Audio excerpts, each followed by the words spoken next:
Alright guys, it's been far too long. It's about time I show you the secret product.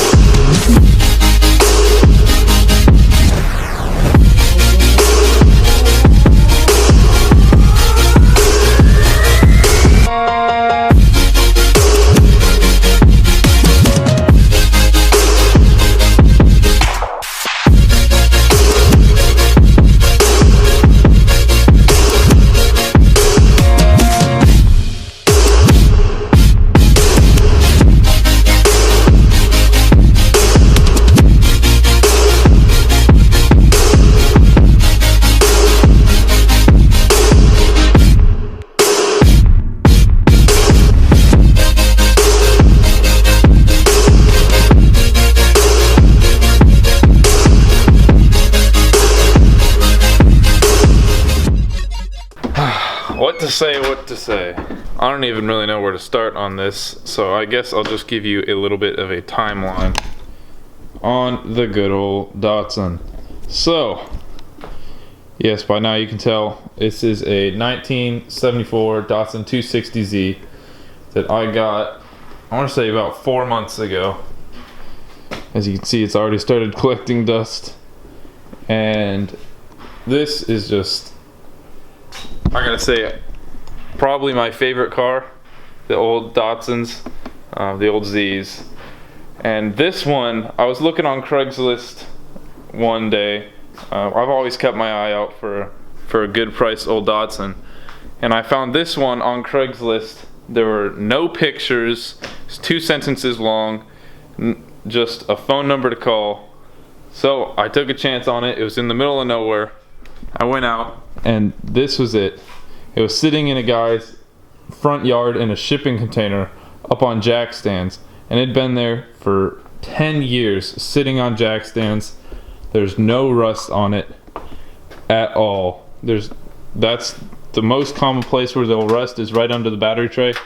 There's nothing there. The only speck of rust is easier probably to see through here. Yeah, you can see the light through the floor. There's a tiny bit like this big on the floorboard, but if you know Datsuns, that is nothing. That's absolutely nothing.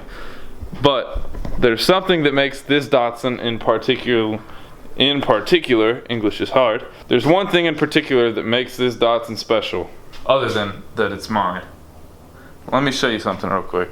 So the 260Z was a 1-year car, and for the second half of the year, they had changed to the different regulations where they had the big bumpers.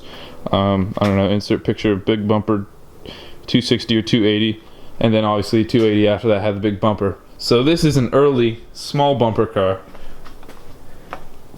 Let's focus on that for you. It's VIN number 49. This car was one of the first 50 Datsun 260Zs 1-year car to be made and sent to the US. And to me, that is just incredible, and I don't know, it makes the car feel really special to me. So why haven't I announced it for 4 months?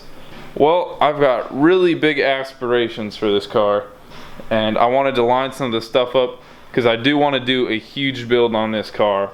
I mean huge. And I still don't have things lined up ready for that. The Beamer over there's something in my shirt. The Beamer is up for sale actually right now. You might be saying, Austin, you just got that car. That's supposed to be Project Daily, and Project Daily is no more. Honestly, it's just, this is what happened with my first Mini I had. Throwback to my blue Innocenti. The problem is, it's just such a clean, original car. I mean, look at it. Look at this thing. It's beautiful.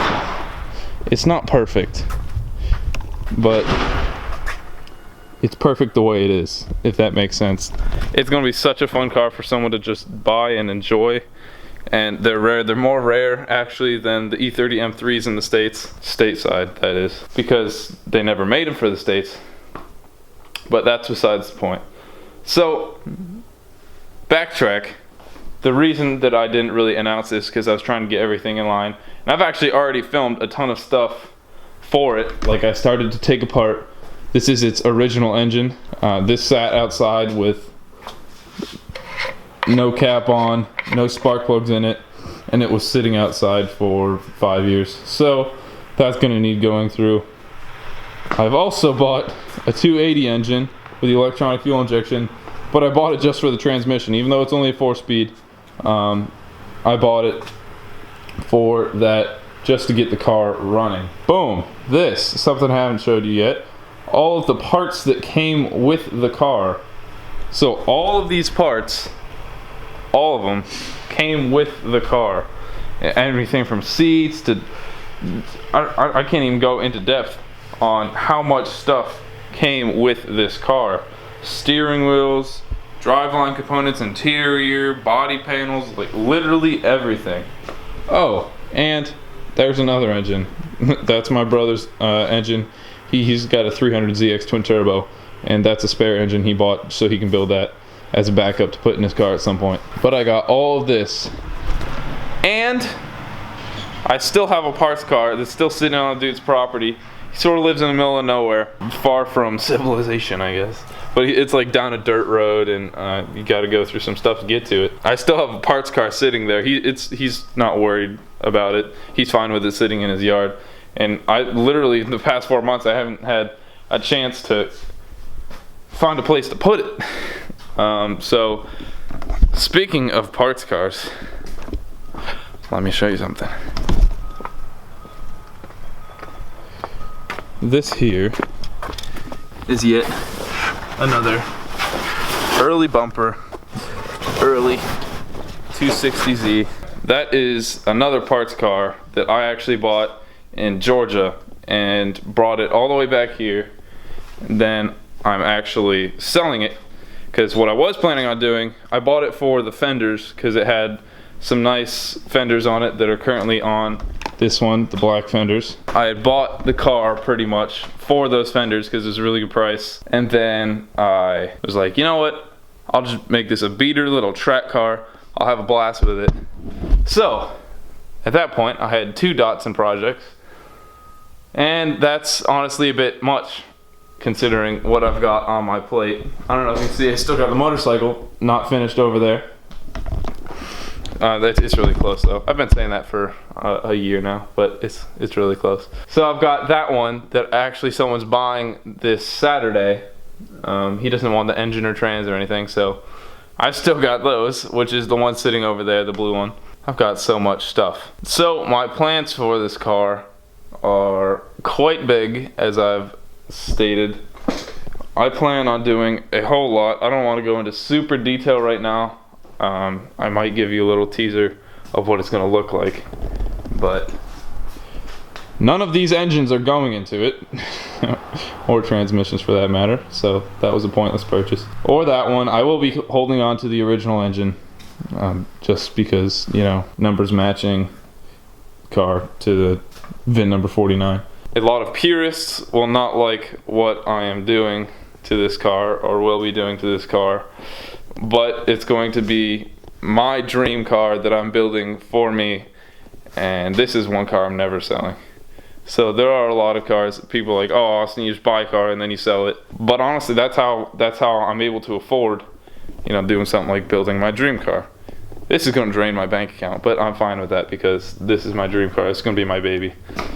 So, bye-bye to those two. Hello, Datsun. So the plan from here is sell the Beamer, sell the other Datsun, then I'll just have this and some fun, affordable daily, I don't know, that I can drive around while I build this and have some fun, because I really just want to start focusing on this, and I really want people to see, you know, my idea for this, my vision, and I think it'll be cool when people see a 19-year-old kid, maybe inspire them to do something, because I've had, you know, 50, 60-year-old people come from my neighborhood, walk up into my garage and say, this is awesome what you're doing, I wish I could do something like this. I'm like, it's never too late to start. I'm 19, I'm doing something like this. What's holding you back from doing that, you know? So, I hope this could be sort of inspiring for someone to see a 19-year-old kid building his dream car. If you need any Datsun parts, I got quite a few of those. But I suppose this is where I'm going to end it. I'm sort of going on lots of tangents. I didn't really have a plan for what to say for this video. I just wanted to finally announce it. You know, I don't know why I was holding back on it for so long, but it's time the Datsun build gets started. If you like this video, be sure to leave a like down below, comment down below, and subscribe, and hit that little bell icon. That way you'll get notified when new videos are posted. And if you would so please, if you so desire, share this video so that more people around the world can get to know me and this sweet little Datsun. Thanks. Take it easy.